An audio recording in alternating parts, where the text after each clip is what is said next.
Hi everyone. In this video, we are going to do a little bit of review of molecular shapes, or Vsepr, which is valence shell electron pair repulsion theory. Okay, so we've done some work with reviewing or thinking about Lewis structures. And remember, a Lewis structure is simply a 2D representation of a three-dimensional molecule. Molecules don't exist in 2 dimensions. They don't exist as a thing that we represent on a page. But they're in 3 dimensions. So the Lewis structure shows how those atoms are connected, but it doesn't show how they're oriented in 3D space. It doesn't show anything about the shape of the molecule. The 3-dimensional shape of the molecule, which determines its properties, the shape is all important, is determined by this theory that we call Vsepr, or the valence shell electron pair repulsion theory. We talked about this. We did a lot of work with this in Intro Chem, so this video will just be a quick recap of all of that with some additional practice for looking at larger, complicated molecules. Okay, so remember, Vsepr in a nutshell just basically states that electrons repel each other. They're negatively charged. So if you get 2 negatively charged things next to each other, they're gonna repel each other. So you have electron domains around a central atom are going to orient themselves to be as far apart as possible in 3-dimensional space, because electrons repel each other. So they're going to try and get as far apart as possible around that central atom, or that point in 3-dimensional space. As a quick reminder, the definition of an electron domain. So an electron domain is a single bond, it's a double bond, it's a triple bond. All of those count as one single electron domain. A lone pair or a single electron also counts as an electron domain. So if I draw like ammonia, for example, where these are hydrogens here, and that's a lone pair, this ammonia has 1, 2, 3, 4 electron domains around that central atom. Whereas if I have something like carbon dioxide right here, because we're just looking at the central atom, which is in this case carbon, it has 1, 2 electron domains. So there's 2 electron domains around the central atom of carbon in carbon dioxide.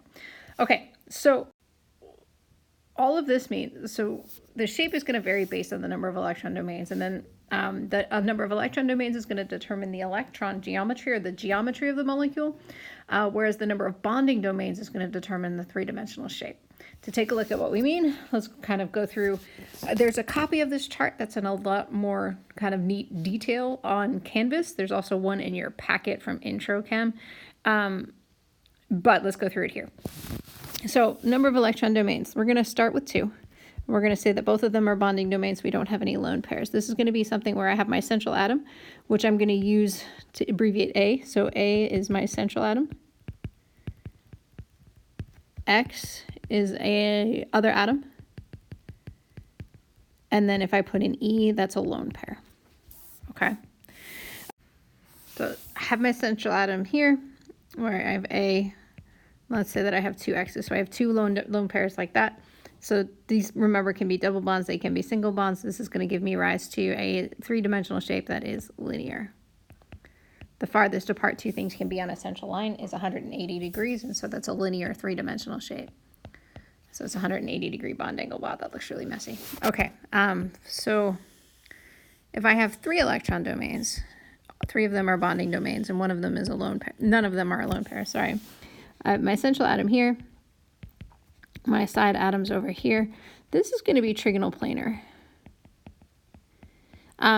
where these bond angles here are 120 degrees apart from each other. So the farthest apart that these things can get in 3-dimensional space is to kind of orient themselves in the form of a flat planar triangle.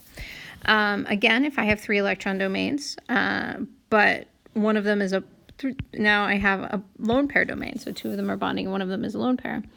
I still have the same basic geometry, so it's still going to be a trigonal planar geometry, but the shape is going to be bent. And this bond angle here between these atoms, so it's going to kind of look like a V, this bond angle here is going to be a little bit less than 120 degrees, because lone pairs repel more than shared pairs do because of the lack of the presence of an attracting nucleus of the other one, right? If I have 4 electron domains, all of them are bonding domains, I end up with no longer things can no longer be in the same plane to be as far apart as possible. If I try to put them all in the same plane, I'm going to end up with a 90-degree angle, which is just 90-degree angles are bad because they're really close together. So what happens is I end up with Two of these are going to be on the same plane as the central atom. One of them is going to be coming out of the plane. One of them is going to be going behind the plane of the central atom, right? So this here, this bond angle is 109.5 degrees, and this shape is tetrahedral. Okay, again, 4 electron domains, so it's still tetrahedral geometry, but now we have a lone pair. The basic arrangement remains the same. Sorry, that's an A, X, X. We still have this wedge and kind of dash structure here, but I now have a lone pair. So the shape looks like a pyramid, and the central atom is sticking up a bit above those 3 planes. So that pyramid is called a trigonal pyramid, right? And then the other one that we need to think about here, 4, 2, and 2, this is going to be like water. So in this case, all of the atoms are going to be in the same plane. But I have 2 lone pairs coming out, coming out of the plane of the page and back into the plane of the page, which leaves me with a bent shape. Okay, like I said, I did this kind of quick, and the drawings are a little bit messy. There is a chart on Canvas that has all of this laid out along with 3D representations of structure.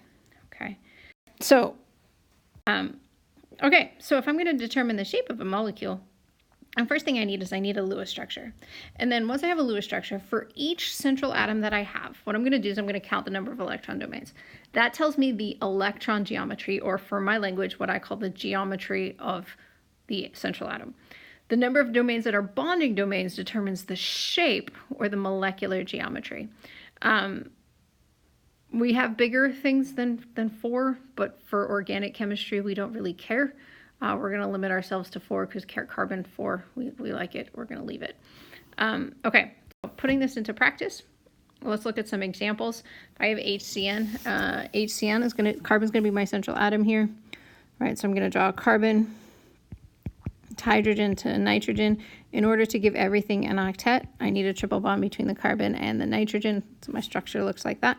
To count the number of electron domains, so here I have 2 electron domains. So 2 electron domains means that my geometry is linear, and my shape, because they're both bonding domains, is also linear.